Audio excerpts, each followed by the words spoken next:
ગુજરાત પ્રદેશ કોંગ્રેસ સમિતિ દ્વારા રાજ્યમાં વ્યાપ્ત ભ્રષ્ટાચાર, બેરોજગારી અને મોંઘવારી જેવા પ્રજાકીય પ્રશ્નોને વાચા આપવા માટે આયોજિત જન આક્રોશ યાત્રાનો કાફલો સુરત જિલ્લાની જનતાના ભારે પ્રતિસાદ મેળવ્યા બાદ હવે ભરૂચ જિલ્લામાં ઉમકળાભેર પ્રવેશ્યો છે।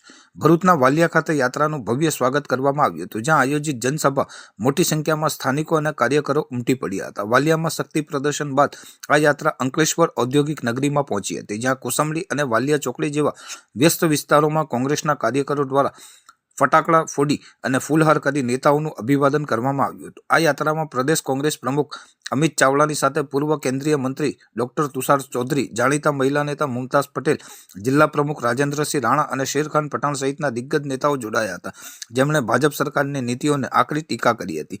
અંકલેશ્વર ખાતે યોજાયેલી જનસભા પ્રદેશ પ્રમુખ અમિત ચાવડાએ સરકાર પર પ્રહારો કરતા જણાવ્યું હતું કે વર્તમાન શાસનમાં ભ્રષ્ટાચાર પરાકાષ્ઠાએ પહોંચ્યો છે અને જનતાના પરસેવાની કમાણીનો વેડફાટ થઈ રહ્યો છે। તેમણે જનતાને ખાતરી આપતા ગર્જના કરી હતી કે કોંગ્રેસ પક્ષ જનતાનો અવાજ બનીને લડત આપશે અને આવનાર સમયમાં સત્તા પર આવતાની સાથે જ જનતાના નાણાં લૂંટનાર એક ભ્રષ્ટાચારીઓને જેલના સળિયા પાછળ મોકલવામાં આવશે। મુમતાઝ પટેલે પણ આ તકે સ્થાનિક પ્રશ્નો અને ખાસ કરીને ભરૂચના વિકાસમાં રહેલી ઉણપો બાબતે સરકારને ઘેરી હતી। અંકલેશ્વરમાં વાતાવરણ ગજવ્યા બાદ આ જન આક્રોશ યાત્રા હવે નર્મદા જિલ્લા તરફ પ્રયાણ કરશે, જ્યાં આદિવાસી પટ્ટાના પ્રશ્નોને લઈ ફરી એકવાર સરકાર સામે રણશીંગું ફૂંકવામાં આવશે।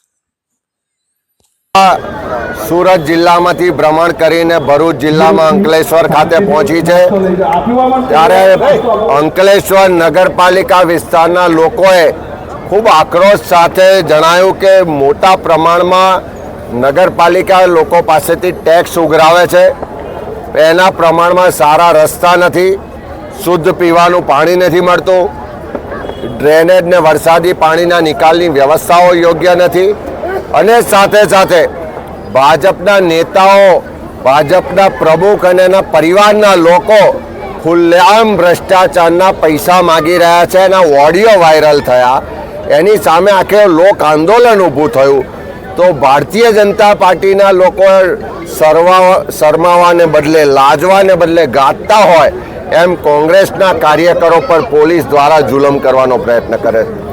અહીંયા આગળ નગરપાલિકાના ભ્રષ્ટાચારીઓ ખુલ્લા પડ્યા, ત્યાં તાડકેશ્વરમાં પાણીની ટાંકી તૂટી પડી, એ કોન્ટ્રાક્ટરે ભાજપને લાખો રૂપિયા ડોનેશન આપ્યાનું રેકોર્ડ પર આવ્યું। આખા ગુજરાતમાં ભ્રષ્ટાચારીઓ જે ભાજપના મળતિયાઓ છે એ ખુલ્લા પડી રહ્યા છે। આવનારા દિવસોમાં એક ભ્રષ્ટાચારીને શોધીને જેલના સળિયા પાછળ મોકલીશું અને આ ગુજરાતના લોકો જાગી ગયા છે। હવે એક પણ ભ્રષ્ટાચારીની ખેર નથી, એક ભ્રષ્ટાચારીઓને ખુલ્લા પણ પાડીશું અને સજા કરાવવા માટે લોકોની સાથે રહીને લડત પણ લડીશું।